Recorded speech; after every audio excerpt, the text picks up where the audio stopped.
అదేంటమ్మా ఆ కుకటేష్ అబద్ధం చెప్పి నిన్ను మభ్య పెట్టాడా? అల్లుడు అత్తయ్య వాడిని ఇక్కడికి పిలవండి, ముందు వాడి సంగతి తేలుద్దాం. అలాగే అత్తయ్య. కుకుటేష్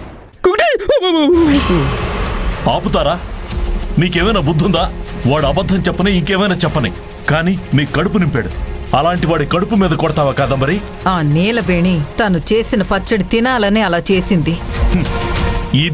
ఇది మీరు అర్థం చేసుకునే పద్ధతి.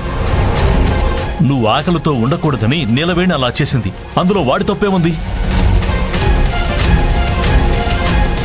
ఆ అమ్మాయి సర్వీస్ చేస్తుందని సర్వెంటేనే కదా మీరు అనుకుంటున్నారు. మరి అలాంటప్పుడు నీలవేణి చేసిన దాంట్లో తప్పేముంది? ఇంట్లో పనిచేసేవాళ్ళు యజమానులు బాగుండాలని అనుకుంటారు. నువ్వు తిట్టినా తను ఫీల్ అవ్వకుండా తారక్ అన్న మాటలకు నువ్వు ఫీల్ అయ్యి ఆకలితో ఉంటావని తను అలా చేసింది. కుక్కుటేషికి గాని నీలవేణికి గాని థ్యాంక్స్ చెప్పాల్సింది పోయి సీరియస్ ఎందుకు అవుతున్నారు? అయినా సరే నాన్న, మన ఇంట్లో పచ్చళ్ళు చేయడమే అమ్మకి నచ్చదు. అలాంటిది అదే పచ్చడి వేసి అమ్మకి పెట్టడం ఏంటి నాన్న? ఏ ఆ పచ్చడి తింటే తప్ప?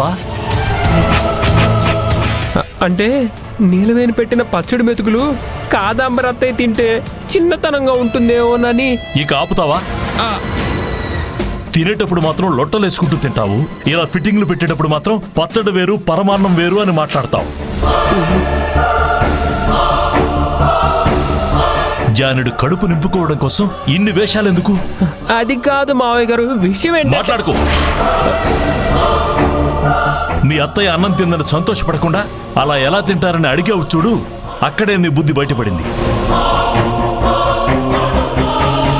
అనవసరంగా వచ్చి చెప్పాను అనుకుంటా, నన్ను తిడుతున్నారు. ఇప్పుడు మీరు గనక అలా చెప్పినందుకు కుక్కుటేషన్ ఉద్యోగం నుంచి తీసేసిన, నీలవేణి మీద అరిచేసిన, మీరు బాగుండడం కోసం, మీరు కాస్తో కూస్తో తిని బతికుండడం కోసం రిస్క్ తీసుకున్న వాళ్ళకి అన్యాయం చేశారని జనమే అనుకుంటారు.